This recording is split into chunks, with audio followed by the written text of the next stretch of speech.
Hello, everyone. Welcome to the AI Driven Enterprise Podcast. We have a new episode today, and I'm happy to welcome Jim Barry as my guest. Jim is the Global Director for Finance and Treasury at Stifel Financial Corporation. Welcome, Jim. Thanks for having me. Excited to be here. Likewise, and it's a pleasure connecting with you. I was surprised that when we were talking earlier this week, that just within a few minutes, we discovered a common connection at the University of Missouri system. We happened to be doing some work there. You had some connections there with people whom you had worked with in the past. So it is indeed a small world. Now, it's interesting to see whether AI is going to shrink that world further or whether it's going to cause some disruptions in other ways that we don't know about. But that's what this conversation is about. The idea behind this podcast is to just share our knowledge, to ask interesting questions, and to provide maybe some guidance to people listening about what AI is all about, where it can potentially add value, and what are some areas we might want to stay clear of. Jim, with that, I'll hand it over to you. Maybe you can give us a little bit about your background and perspective as it relates to your current work, and then also talk about where you think AI might play a role in the type of work that you do. Sure. At first, I probably should give a shout out to University of Missouri. I went to school there, and Columbia is always a good time. And when I was an intern at PwC back in the day, spending a few weeks down there and doing some internal audit work. Not much what I do now these days, but it's always good to connect. But I think following up on your question, I guess a couple fronts. Treasury and finance are two focuses of mine here at Stifel, and being a global firm that we are, we see and hear a lot of different things. I think first, probably on the treasury perspective, the first example that at least I think about and seen and continue to think about is maybe using cash forecasting, using the AI and modeling some of that out. We're seeing different aspects of it, whether it's our treasury management tool in Kyriba. They rolled something out last year, so we've seen some pilots on their use case and taking the data in that way. Or some of the different banks, like JP Morgan has offered a modeling tool that we've looked at too, to take in our data and help us forecast out our cash forecast over a 13-week or even 13-month horizon. So those are two things we look at. I haven't implemented yet, but continue to keep a close eye on because I think that's probably an easier one to forecast. But I think the key thing in all that, though, is really tagging the data. I think we've talked about this a lot, junk in and junk out. Yeah. As important as we think the automation might be, it's really important that you just don't throw data in there that AI or the model can't interpret, because on some of the data we have in place, it doesn't have it. So it hasn't really worked to that extent yet. Jim, you bring out some very interesting points, and these are conversations that we're having with other customers as well. So let's dig deeper into data because I think it's really true what you said. Having good, clean data and also a data governance strategy is really going to be important for AI. Yes, you can jump in and do a pilot here and there with some test data, but when you think about putting something into production that impacts your company, you really have to have strong governance and good security measures around that.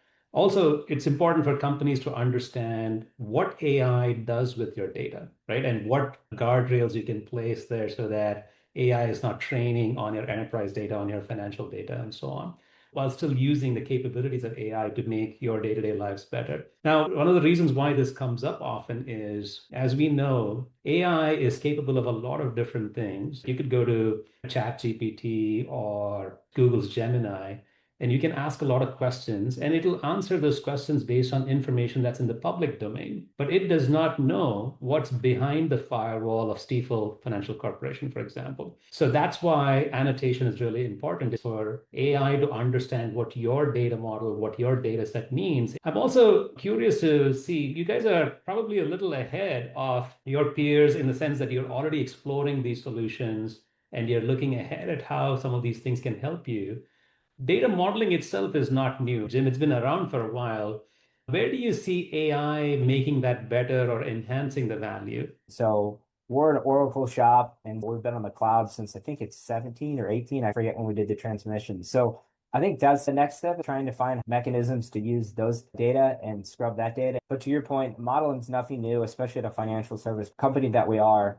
We're always modeling data, whether it's for our clients or internal. That's always something we're trying to consider. And I do think it would be beneficial. We are a Microsoft shop, so we have Copilot, and it's a closed ecosystem. So when we're asking Copilot, it's really supposed to be just looking at our data. So data integration and data integrity is an important part here. Yeah, I think when you mentioned data integration, the thing that comes to my mind is that oftentimes when you have to do things like modeling or forecasting, it may not just be data coming from a single source. You may have to mash that up with data from other sources. Sometimes it's enterprise class systems, sometimes it's spreadsheet data.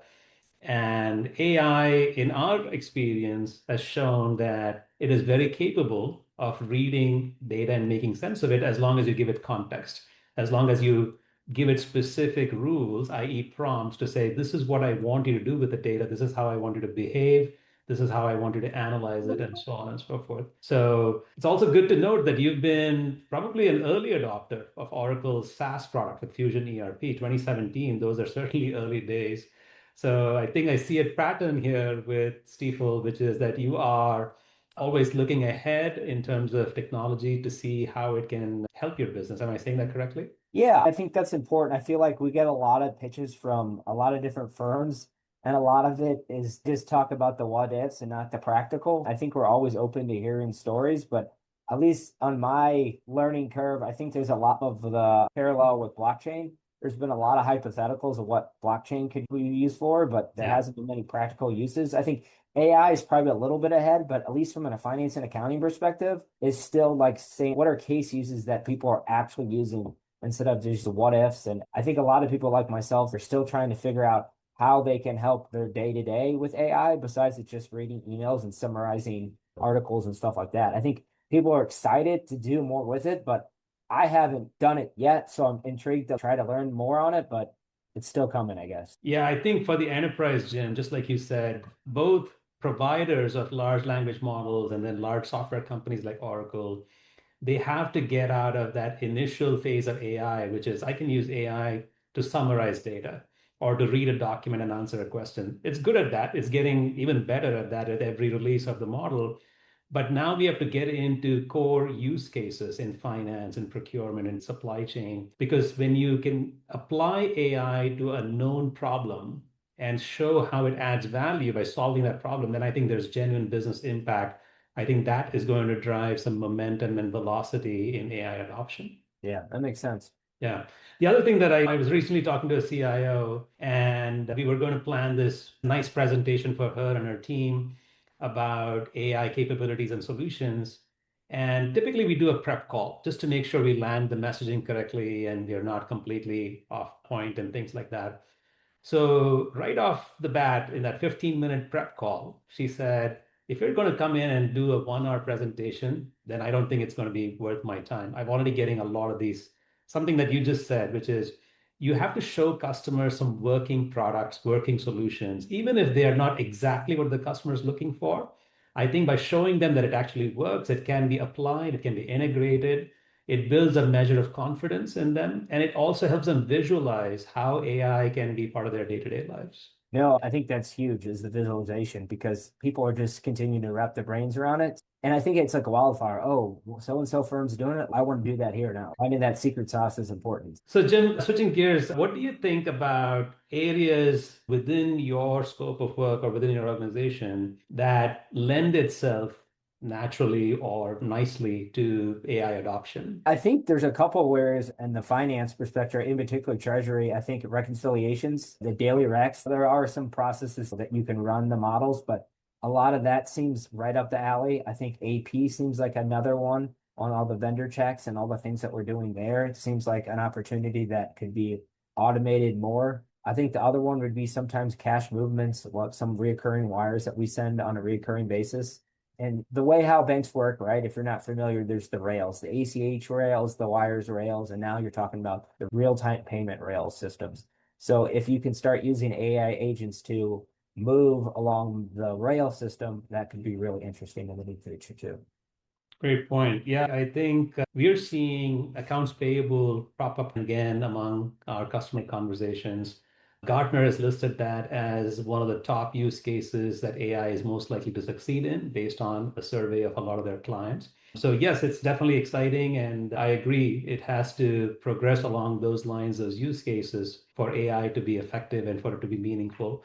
Maybe another question along those lines. What are some areas where you think you might say no to AI in? Something that maybe too risky or maybe not just worth the investment with AI? It seems like stuff that's subjective still. I would say some of the valuations, I think the prime example, which is part of Stifel's bread and butter, is the relationship between the financial advisor and the customer. And the model's proven over and over again that people want to talk to someone, especially when it comes to life decisions. So I still struggle with how an AI is going to handle that relationship. I understand people are always going to find low cost mechanisms to make trades or deal with their financial decisions. But at the end of the day, especially as you get older and get busier in life, it's really important with that relationship between the advisor and the client. And I just don't see how that goes away. And I think that's a message that our CEO Ron's always stressed and probably will continue to stress is the relationship. And that's just something that's probably not going to change. I think that's an important point because personally, as a consumer, there are many times when I feel that I just want to skip past all the automated prompts and the chatbots and just go to a live person. Especially, I'm in technology, I'm tech savvy, I know how to handle these bots and voice prompts, so that's okay. But there are some situations where I just need to talk to a person. And you're right. And I'm talking to my financial advisor about my investments, my personal investments.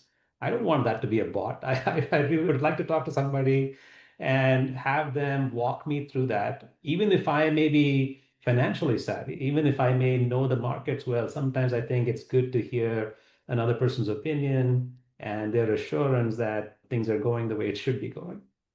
Now, do I think the advisor can use AI agents to help prepare data to show the client? Absolutely. And it could be Yeah, way more efficient doing it for sure. absolutely. So there are some values still to be had there. Excellent. Jim, it is a pleasure meeting you. Thank you again for joining us on the podcast. You bring up some very interesting points. Thank you for sharing your knowledge and experience. Are there any parting comments you would like to share with our audience? No, appreciate the time. Obviously, look forward to learning more of this AI driven world we're going in. And hopefully, podcasts don't go away and people can still talk people and it won't be AI agents talking. Yes, there are AI generated podcasts already, a lot of them, but I believe that these sorts of conversations, real live ones, would definitely top those and add more value. But thank you again, Jim. It is a pleasure. Yep. Have a good one.